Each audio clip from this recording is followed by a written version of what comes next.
Estás escuchando Cardiólogos 360.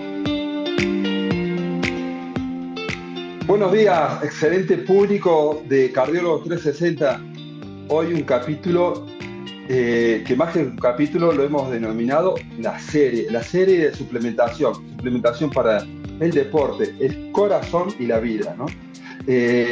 Cuento un día más de grabación con mis excelentes, no solamente compañeros, sino amigos, María Sanz y Rafael Colman. ¿Cómo van, chicos? ¿Qué tal?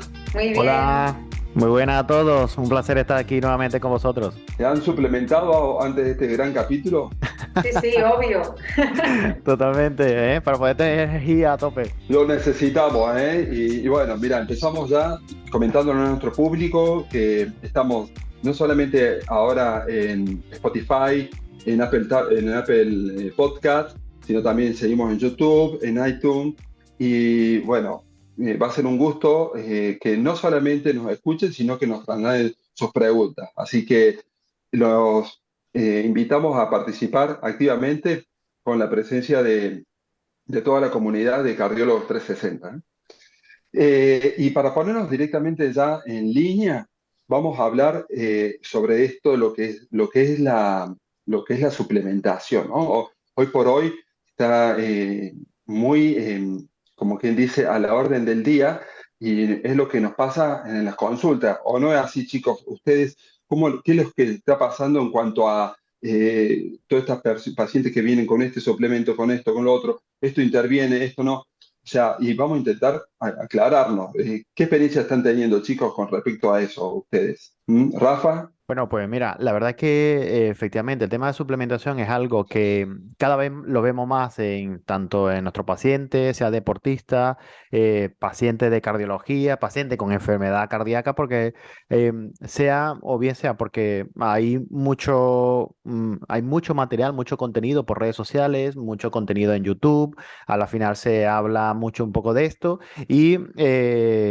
bueno, evidentemente, pues si hay una información que se está divulgando y la gente, al parecer, tiene buenos resultados, pues la gente intenta, bueno, tomar para tener cada vez mejores resultados. Y muchas veces esta intención es intentar mejorar algunos aspectos que, como ya hemos comentado, incluso en otro podcast, valorando esta visión 360, lo que están haciendo a veces es intentar mejorar estos pilares que deberíamos trabajar todo, ¿no? Como es la alimentación, como es el descanso, como es la actividad física, y a veces vienen la suplementación para intentar paliar un poco esa base que está no muy bien Perfecto. trabajada por nuestro paciente, ¿no? Es que es así, y hoy por hoy tenemos mucha marea, como comentaste, ¿no? O sea, afirma una ley, la ley de Tewan, que mientras más notables, vistosos sean los resultados de diferentes estudios que acompañan un suplemento, o sea, es muy probable que esos resultados sean falsos, estén equivocados. Y mientras menos espectaculares, más aburridos sean los resultados, es posiblemente que sean más fiables, ¿no? O sea, qué increíble, ¿no? O sea, cómo nos atrae todo lo que es incluso la novedad y la alevosía, ¿no es cierto? En los resultados que prometen grandes cambios en poco tiempo, ¿no?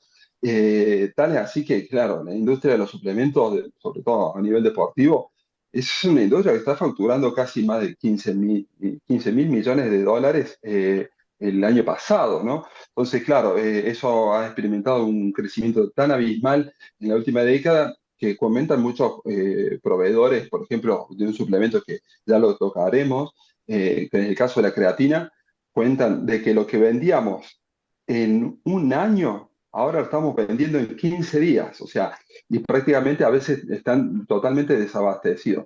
Ni hablar de las proteínas y otro tipo de suplementos, ¿no? Así que bueno, vamos a intentar poner un poco de claridad en cuanto a qué es lo que dice la evidencia científica, siempre de un abordaje 360 desde el punto cardiovascular, que no solamente que mejore el funcionamiento del cuerpo, sino también que sea seguro y sostenible, ¿no?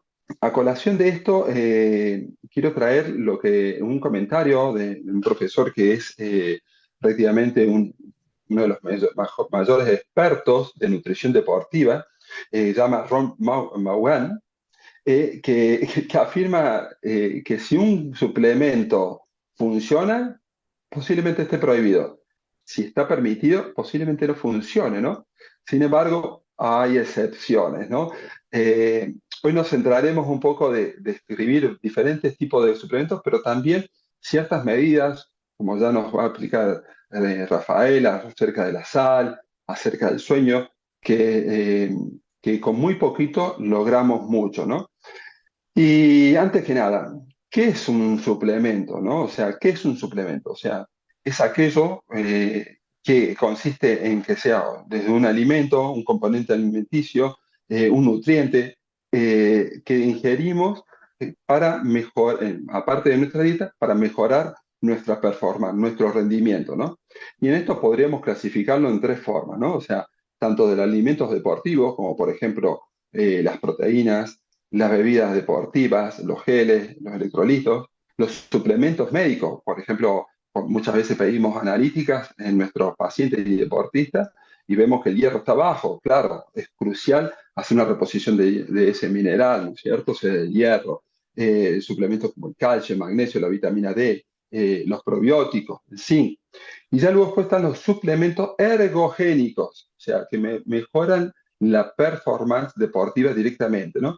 Y ya María nos comentará un poco más de la cafeína, de la creatina, del bicarbonato de sodio, los nitratos, la beta-analina, citrulina malato. O sea, tenemos un gran espectro desde alimentos, de suplemento médico a suplemento ergogénico que van a potenciar el rendimiento deportivo, ¿no?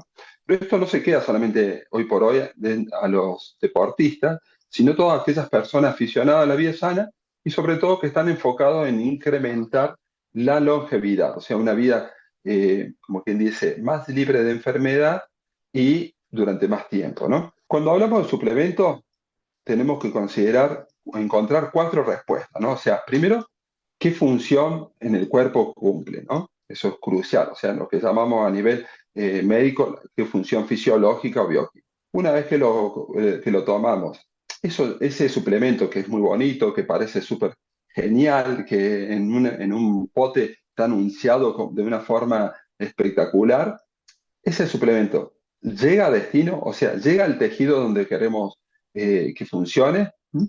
La otra pregunta será, ¿aumenta la disponibilidad en ese tejido? O sea, que una vez que llegue, también va a generar, como quien dice, un efecto en ese tejido muscular o en ese tejido, en ese lugar donde queremos que impacte. Y luego, después, por otro lado, existen estudios y se comprueba que ese suplemento mejore en forma consistente en los resultados, la performance. Y bueno, estas son las cuatro premisas que con mis compañeros vamos a intentar contemplar y a pesar de que es un tema muy, muy largo, intentaremos resumirlo en breve tiempo, ¿sí? Entonces, ya así, para seguir con esto, como quien dice, a full gas, ¿no? A tope, vamos a meternos directamente con una pregunta para Rafael de algo que a veces uno dice, "Oh, pero aquí qué suplemento me estás hablando".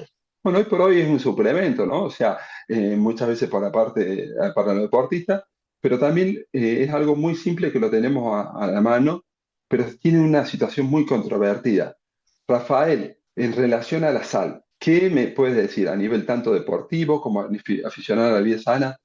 ¿Hay evidencia científica que respalde que debemos hacer una restricción o es muy necesaria no solamente a nivel deportivo, sino para todas las personas que están aficionadas a la vida sana? Bueno, pues Cristian, la verdad que es una pregunta muy, muy interesante.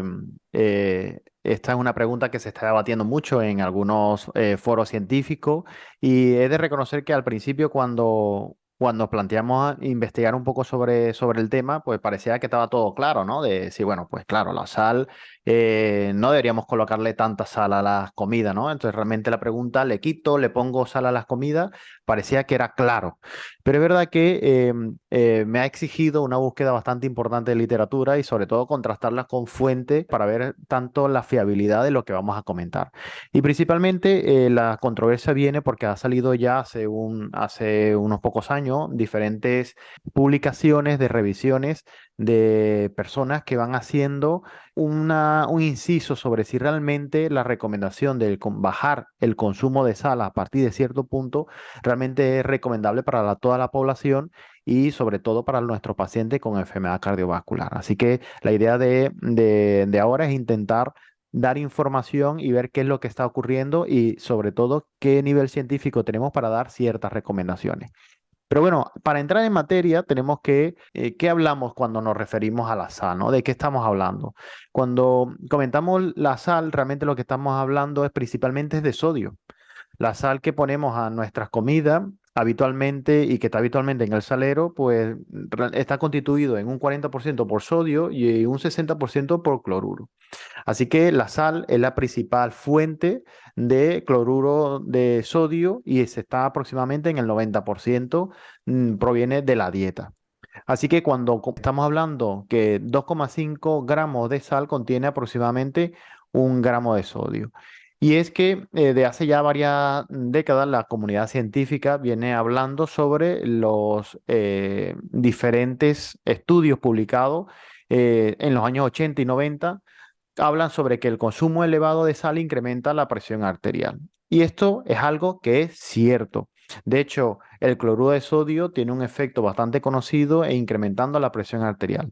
Tanto es así, chicos, que cuando estamos en la sala de urgencia y nos viene un paciente porque tiene una hipotensión severa, le decimos a las compañeras de enfermería que le coloque una solución salina, un cloruro sódico, porque le va a subir la tensión arterial. Así que este es un efecto que efectivamente es cierto. Ahora, todo esto a la final ha llevado que en la guía de práctica clínica a nivel europeo pues se recomienda que el consumo de sodio debería ser menor a 2,3 gramos al día, lo que viene siendo, para que nuestros oyentes más o menos se lo imaginen, una cucharadita de sal al día, ¿no? Menos de esto es lo que se recomienda. Hasta aquí parece que viene todo en concordancia con lo que se ha venido diciendo todos estos años y que nos parece bastante conocido. ¿Dónde está el quid de la cuestión? Bueno, todo esto viene, el cambio o la controversia viene a raíz de unas publicaciones hechas en la Revista Europea del Corazón. Se hicieron unas revisiones y se publicaron en el 2020 y donde los investigadores pues hacen un llamamiento y sobre todo publican un estudio que titulan La sal y las enfermedades cardiovasculares, la evidencia insuficiente para recomendar la ingesta baja de sodio. Y la verdad es que con este título, pues prácticamente nos rompe todos los esquemas que han venido hablando de los años 80 en adelante en relación al consumo de sal. Según las revisiones de estos autores, comentan que la ingesta baja de sodio por debajo de 2,3 gramos al día, recomendar esto para todo el mundo pudiera ser a lo mejor una recomendación muy prematura. Y sugieren que la evidencia actual sobre la ingesta baja de sodio debería estar más bien alrededor entre 3 a 5 gramos al día, lo que viene a corresponder a 1 o 2 cucharaditas de sal al día. Esto es lo que vienen a recomendar ellos en función a la evidencia actual. Porque dicen que el consumo menor de 5 gramos de sodio realmente existe poca evidencia para reducir los eventos cardiovasculares o muertes. Así que esto es lo que vienen a publicar este grupo de personas en el año 2020. En el 2021 hicieron otra publicación a este sentido, o en este sentido, ¿no? Pero ¿en qué se basan ellos para hacer esta revisión? Y esto es algo que es muy importante. Mira, la mayoría de los ensayos clínicos en los cuales se basaron los estudios en los años 80 y los 90 para recomendar bajar el sodio por debajo de 2,3 gramos al día, son estudios que fueron ensayos clínicos de corta duración. La mayoría de ellos no duraban más de 6 meses y de muy poquitos participantes. Tal vez el estudio con mayor número de participantes fue un metaanálisis que se publicó, que bueno, que no fue un estudio, sino fue una recolección de estudios que se publicó en el 2013, en donde incluyen aproximadamente 6.700 personas y se relacionó la reducción de sal con relación a la presión arterial. Y lo que se observó es que efectivamente bajar el consumo de sal bajaba la presión arterial. Lo que también se observó en este estudio es que cuando se analizaron los resultados en diferentes momentos, pues parece que la presión arterial o la reducción de la presión arterial se atenuó con el paso del tiempo. Entonces ya aquí empieza a llamar un poco la atención, ¿no? De qué es lo que estaba ocurriendo. Chicos, el estudio más importante en lo que se basan para dar la recomendación a nivel europeo en función a la bajada de sodio fue el estudio, un ensayo que se llama el ensayo Dutch. Este es un ensayo que se publicó en el 2001 y fijaros que lo importante de este estudio fue que durante 30 días continuos le dieron a 412 participantes toda la alimentación que tenían que comer durante 30 días. ¿Y esto por qué es importante? Porque era la forma de intentar garantizar cuánta cantidad de sales iban a comer las personas incluidas en el estudio.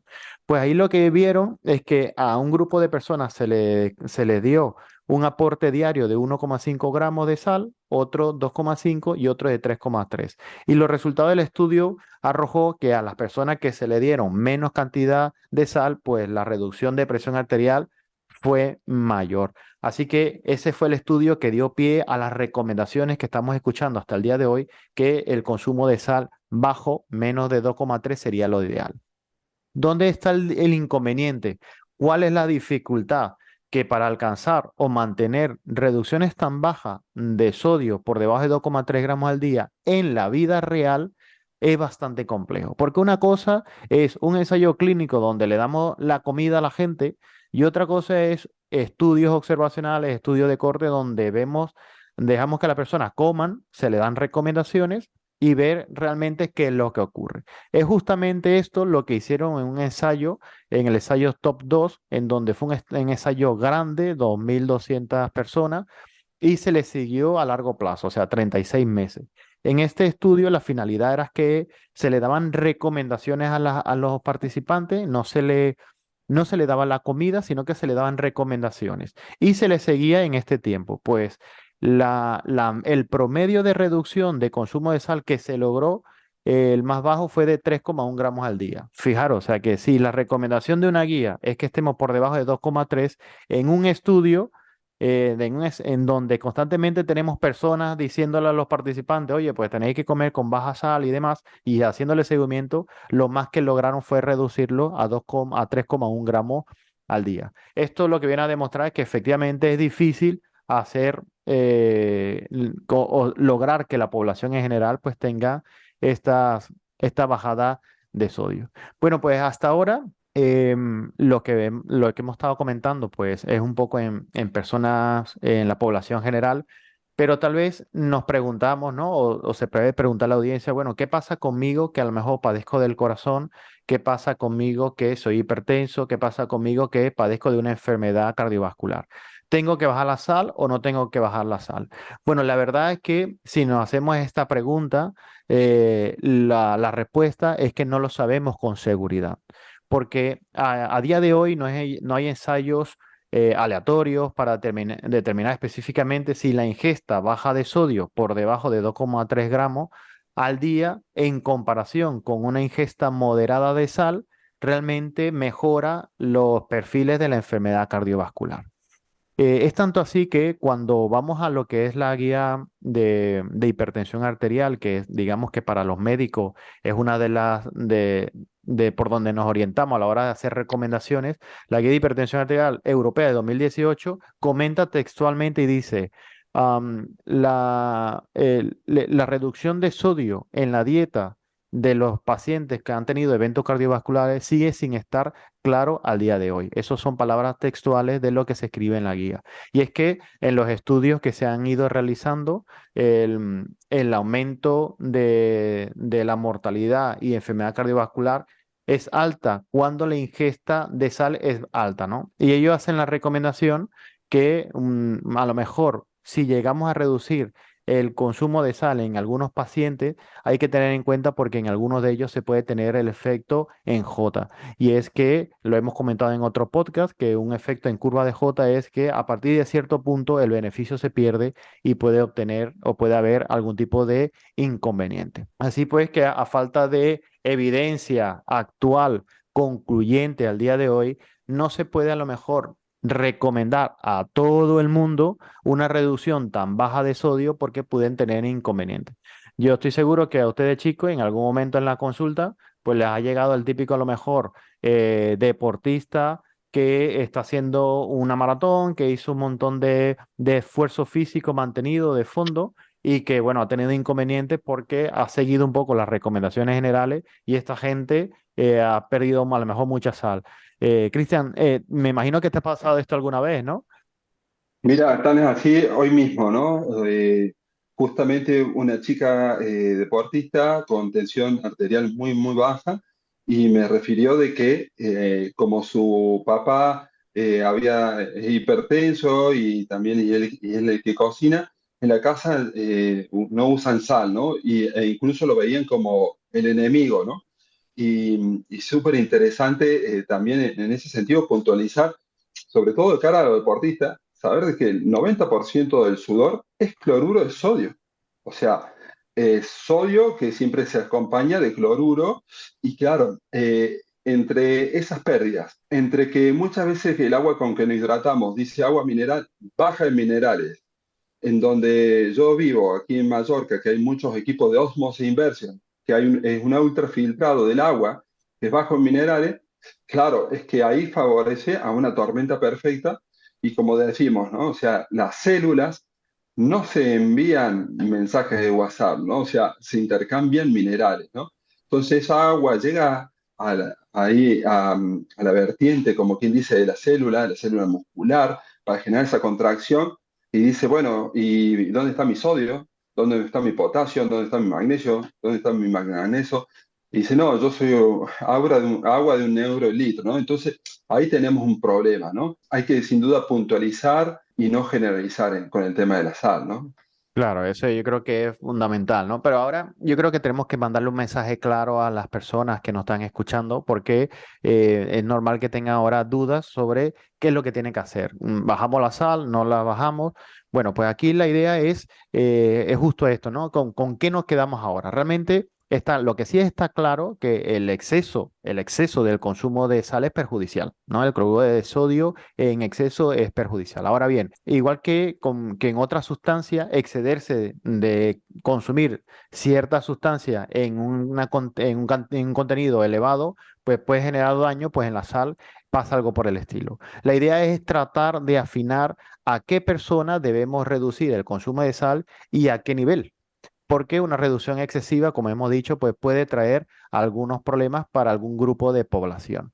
En ausencia de grandes ensayos con resultados clínicos y sobre todo con métodos viables para medir cuánta sal consumen los individuos, a lo mejor recomendar gramos en concreto de sal pudiera ser a lo mejor no del todo más recomendado, pero si quisiéramos a lo mejor marcar unas pautas para que la gente se pueda guiar, creo que razonablemente, y según así lo afirman los estudios últimos, que un consumo entre 5 a 9 gramos de sal, lo que viene siendo entre 1 a 2 cucharaditas de sal, parece razonable, ¿vale? O sea que pasamos de menos de una cucharadita a una o 2 cucharaditas, que parece que es bastante razonable. Ahora bien, Sí. en esto hay que tener en cuenta a lo mejor aquellos pacientes que tienen hipertensión, que están teniendo hipertensión mal controlada, pues en esto es también sensato reducir el consumo de sal hasta que se regularice la tensión arterial, ¿no? O sea, entonces es cuestión también de tener un sentido común en este respecto. Y si no está muy claro, pues evidentemente preguntárselo a su médico. Así como recomendaciones prácticas, vamos a comentar lo siguiente. Y esto, antes de dar estas recomendaciones a la población y a nuestros oyentes, yo quisiera preguntarles a ustedes, chicos, particularmente la siguiente pregunta. ¿Sabéis cada uno de vosotros qué cantidad de sal estáis consumiendo a día de hoy? María, ¿tú Qué sabes buena Pues pregunta, ¿eh? exactamente sinceramente, no. No lo sabes, ¿no? Y Cristian, ¿y tú eres capaz de decirme cuánta sal consumes al día? para nada. Y te soy franco, lo que yo un poquito he reflexionado y llevo 20 años haciendo cardiología y me he preguntado cuántos pacientes míos que me dijo, doctor, yo como sin sal, tenían la tensión controlada, solamente con ese hecho. Y no he visto ninguno, ¿no? Sin embargo, cuando se trata de tensión, hacemos un cierto tipo de cambio de alimentación y de hábitos de vida, que bueno, sabemos en Cardiólogo 360 que somos fanáticos de esas medidas, y la tensión arterial se controla perfectamente, ¿no? O sea, así como comentaste, me encantó el ejemplo, ¿no? Cuando un paciente viene con la tensión baja, le ponemos un suero que tenga más sal, ¿sí? Sin embargo, aparentemente, o sea, el hecho de incrementar la concentración de sal, nuestros riñones pueden soportar casi hasta un 5 veces por encima de lo previsto en la sal. Y en cuanto a intenta salar 5 veces por encima una comida, ¿no? Es que sería casi intomable. Gracias a Dios ya tenemos la barrera del gusto. Pero ¿qué está pasando? Tal vez no sea el problema de la sal, como tú bien comentaste, sino tal vez los alimentos procesados que están justamente con gran aporte de sal, y eso es lo que genera ese prácticamente desequilibrio a nivel de lo que son este mineral, ¿no? O sea, ¿qué te parece esta conclusión, Sí, Rafael? no, sí, justamente me parece fenomenal. De hecho, venía a acotar un poco justamente esa idea, porque cuando yo le pregunto a mis pacientes, ¿no? O ellos me preguntan, bueno, doctor, ¿qué cantidad de sal tengo que comer? Y yo le digo, bueno, más o menos esta es una proporción que parece que va acorde. Cuando yo hago un análisis y se lo pregunto a ellos, bueno, ¿qué tal? ¿Cuánta sal estás comiendo al día? La verdad es que no me lo saben decir exactamente. Y si el que está en la casa y no está escuchando, si estás corriendo y no estás escuchando, tiene que saber que si te estás haciendo esta pregunta y no eres capaz de responderla, que no te sientas mal. Es que la mayoría de la gente le pasa lo mismo. El motivo de esto, lo que Cristian puntualizaba, es que la mayor parte del consumo de sal que podemos nosotros cuantificar en nuestros hogares, pues es la sal de mesa, es la sal que le echamos a nuestras comidas y lo que le añadimos nosotros en nuestros hogares. Pero el detalle es que se sabe que el 72% de la sal que comen los españoles proviene de alimentos ultraprocesados, Cristian, como comentabas, ¿no?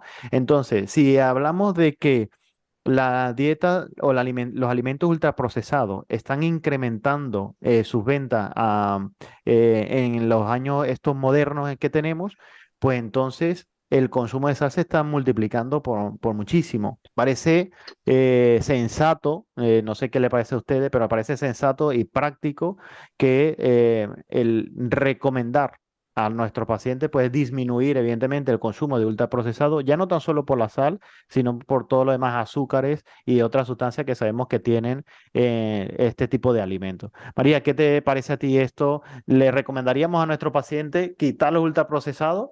Hombre, es que yo ya no solo por la sal, ¿no? Como comentabas, es que realmente yo creo que nos es muy difícil calcular digamos, la cantidad de sal, porque tampoco sabemos qué porcentaje de sal tiene cada alimento y sí que, como tú decías, ¿no? Pues yo puedo calcular lo que he hecho del salero, en mi caso cero, porque solo he hecho especias, ¿no? Pero probablemente lo estoy consumiendo en otras formas, también las bebidas carbonatadas, bueno, son ciertas cosas como que tenemos que también tener en mente y también saber, un poco siguiendo lo que decía Cristian, individualizar. ¿Cuál es el consumo de sal que yo hago? Digamos, ¿cuánta sal desecho yo? ¿Cuánto sudo yo? Realmente, muchos de los problemas que tenemos en cuanto a la sal es que realmente puede ser que una persona no haga ningún tipo de actividad física y su sudoración sea nula, que realmente tiene una vida totalmente sedentaria y suele ser asociado también a alimentos ultraprocesados que no nos dan esa sensación de tan salado, como decía Cristian, de que vamos a tener esa palatilidad, no, porque está también cargado de azúcares, con lo cual Claro.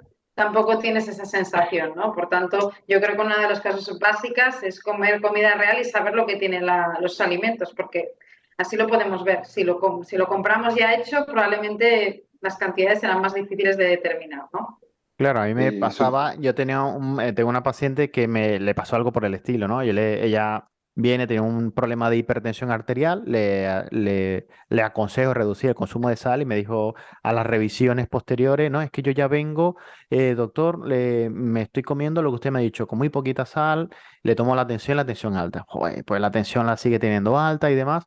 Y cuando empezamos a indagar un poco más y profundizar la alimentación que ella estaba haciendo, resulta que es que su hija le traía como premio, entre comillas, como lo estaba haciendo también, ciertos alimentos que eran ultraprocesados, que a ella le encantaban y que a la final, cuando me los trajo, yo desconocía lo que era, pero cuando me trajo el envoltorio, la cantidad de sal que tenía en 100 gramos era increíble. Entonces, a la final este es un ejemplo de cómo pudiéramos en nuestra casa creer que estamos consumiendo poca sal y luego resulta que estamos comiendo mucha más de la que sabemos, ¿no? Así que como Sí, mecanismo de conclusión, podemos recomendarle a la población que a lo mejor un consumo de sal en casa, que lo podemos medir entre una cucharadita y 2 cucharaditas de sal al día, es completamente recomendable.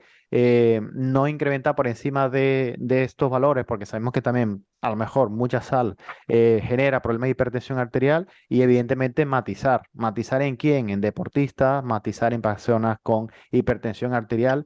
Y ojo, porque lo que estamos hablando aquí hasta ahora ha sido pacientes sanos, pacientes con a lo mejor con alguna enfermedad cardíaca, pero tenemos que tener en cuenta a los pacientes renales, ¿no? Los pacientes que tienen insuficiencia renal es un paciente muy sensible al tema de sal y a estas personas sí que tienen que intentar consumir la menos cantidad de sal posible porque, como dijiste, Cristian, el riñón es capaz de metabolizar o de soportar 5 veces el incremento de sal, pero es un riñón sano.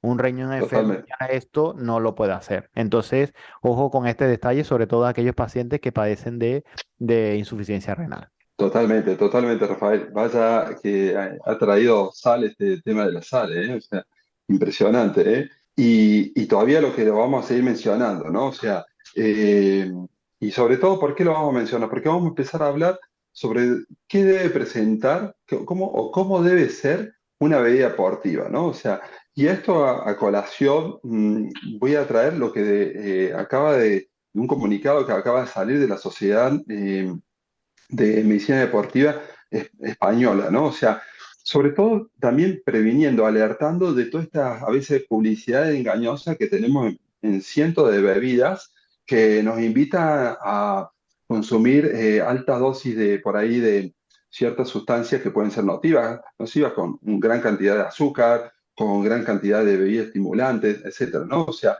entonces tenemos que partir de la base de que si vamos a usar una bebida deportiva, eh, primero vamos a tener una idea de en qué tipo de deporte, ¿no? O sea, no es lo mismo en sesiones cortas de entrenamiento que hacer una ultramaratón o una cicloturista de 5 o 6 horas, ¿no? Pero en general, una vida deportiva debe presentar una característica muy importante, o sea, que tenga una rápida absorción, ¿sí?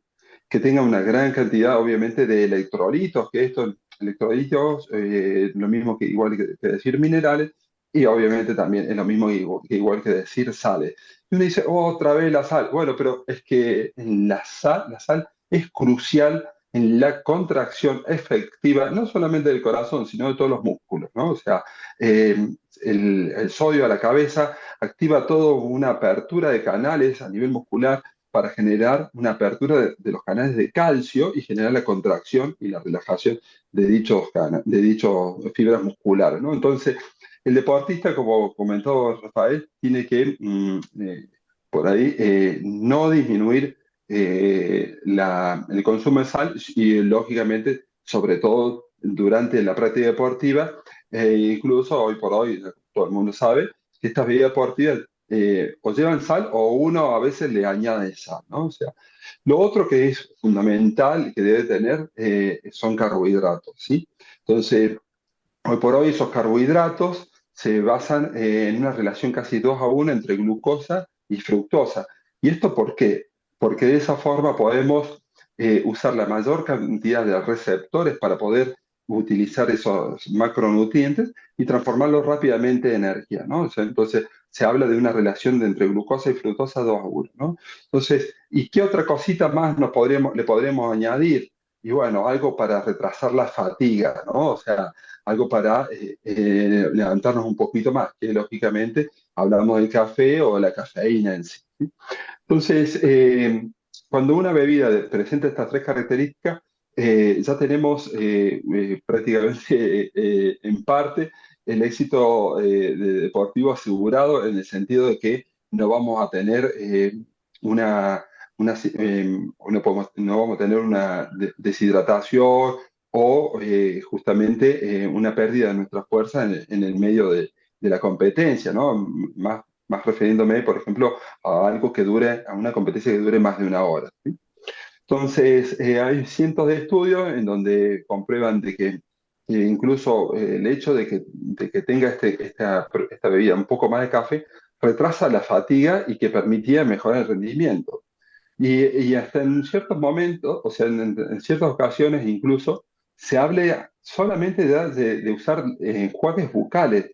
¿Y esto por qué sucede? Que ya en la boca tenemos receptores que generan una disminución de la percepción de fatiga a nivel cerebral, y eso bastaría con que enjuagarse con con una bebida rica en sodio y rica en hidratos de carbono, o sea, en azúcar, y bastaría con escupirla para que eso ya mejore el rendimiento deportivo, ¿no? Es increíble, sobre todo de cara en una situación que tengamos flatos o que tengamos alguna situación que va a ser mejor no consumir ese hidrato de carbono, ¿no?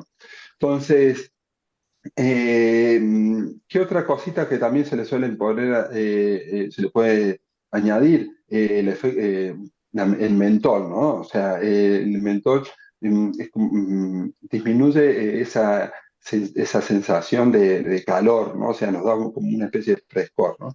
Eh, y, y bueno, después, sin duda que ya podríamos pormenorizar entre que cada deporte y en que cada preferencia, ¿no? Pero lo que sí se busca es que no usar más de 60 gramos de hidrato de carbono por hora, ¿no? Entonces, y que poco a poco uno vaya entrenando al sistema digestivo, como quien dice, a absorber más energía en menos tiempo, ¿sí? ¿Qué va a pasar? Que si nos pasamos, o sea, si una bebida demasiado dulce, nos va a favorecer a digestiones un poquito pesadas e incluso pueden aparecernos flatos en el medio del entrenamiento o competencia. Incluso también se intenta reducir el aporte de proteínas durante la práctica deportiva y de grasas y de fibras también. ¿Pero por qué? Porque si no ralentizaría muchísimo el vaciado gástrico y eso disminuiría el aporte de nutricional a nivel durante la carrera, ya que ¿dónde quiere ir la sangre en ese momento? Quiere ir más bien a los músculos que ir al sistema digestivo y favorecer la digestión, ¿no? Entonces, siempre se dice que si vas a probar un gel o si vas a probar un cambio del tipo de alimentación durante la carrera, siempre hazlo varios días antes para no generarte sorpresas en el medio de la competencia, ¿no? Entonces, independientemente de que esto es un tema muy, muy largo y lo dejaremos en nota del episodio un poco más, mejor detallado, es súper importante que tengamos en cuenta estas pequeñas situaciones que hemos comentado y que no nos dejemos llevar por una publicidad que nos atraiga a tope y, como quien dice, demos vuelta la presentación de la cara adelante y veamos la composición, ¿no? Así que bueno, un poquitito, chicos, vamos a pasarnos a otro tipo de bebidas que está muy, muy utilizada en el tema deportivo y que por ahí aparecieron algunos datos que podía llegar a ser beneficiosos como para reponer post-entrenamiento. O sea, ¿qué me puedes contar, Rafael, de la cerveza? Bueno, pues Cristian, la verdad es que yo creo que más de uno de, tal vez de los oyentes que están escuchando esto, pues dirá, pues el suplemento es la bebida perfecta, ¿no? En esto, esta idea o este pensamiento viene a surgir a través de unas publicaciones que se hicieron realmente más bien en prensa escrita hace unos años atrás y donde a lo mejor salió un artículo que comentaba que tal vez la cerveza que tiene diferentes tipos de sustancias, tiene lúpulo, tiene la cebada, tiene agua, ¿no? Pudiera, como tú has dicho ahora, que las bebidas energéticas necesitan ciertos carbohidratos, necesitan líquido para hidratar, necesitan minerales, pues a alguien se le ocurrió pensar que a lo mejor la cerveza, que también tiene carbohidratos, que también tiene agua y que también tiene algunos minerales, pues pudiera ser perfecto para las bebidas post-entrenamiento. Pero a lo que se le olvidó pensar tal vez en este detalle es que la cerveza también tiene alcohol. Y ahí es donde está realmente el inconveniente de este tipo de bebida. Y es que el alcohol, pues se ha demostrado que genera un inconveniente tras el entrenamiento físico. Y a lo mejor vamos a comentar algunos aspectos a tener en cuenta. Por un lado, cuando se ha hecho un entrenamiento físico, entre las cosas que se pierde es agua. Y todos sabemos, o aquel que se ha tomado alguna cerveza, se sabe que a partir de cierto punto, pues ya después de tomar cerveza te apetece ir al cuarto de baño a orinar. Y cuando esto ocurre, pues ya empieza el efecto diurético que tiene, ¿no? Inhibe la hormona antidiurética y a la final empezamos a eliminar más líquido. Por lo tanto, la cerveza al principio pareciera, no puede hacerla pensar que nos estamos hidratando, pero realmente más adelante lo que nos va es a deshidratar más por ese efecto de estar constantemente orinando. Por el otro lado, el alcohol pues tiene otros efectos a nivel de lo que se viene siendo la recuperación.